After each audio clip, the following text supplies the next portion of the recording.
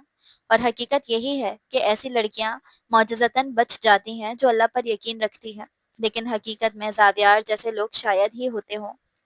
باقی کہانی میں نے اپنے ذہن کے مطابق لکھی ہے، لازمی نہیں میرا ذہن آپ لوگوں کی ذہنیت سے ملتا ہو۔ کسی کو یہ ناول انڈین ڈرامہ لگا تو کسی کو بہت بور اور بکواس، پر یہ لوگ بہت کم تھے، سراہا بہت سارے لوگوں نے، جس کی مجھے بہت خوشی ہے۔ سب کو جواب نہیں دے سکتی، پر میں ہر کسی کا کمنٹس لازمی پڑھتی ہوں، اس لیے اپنی رائے کا اظہار ضرور کیجیے گا۔ اس ناول نے بہت دکھی کیا ہے، اس کے لیے کل کا بہت رومانٹک اور کیوٹ ناول ہوگا، اور ممکن ہے سنگل ایپیسوڈ کا ہو۔ جزاک اللہ، دعا میں یاد رکھیں۔ رائٹر امیمہ مکرم۔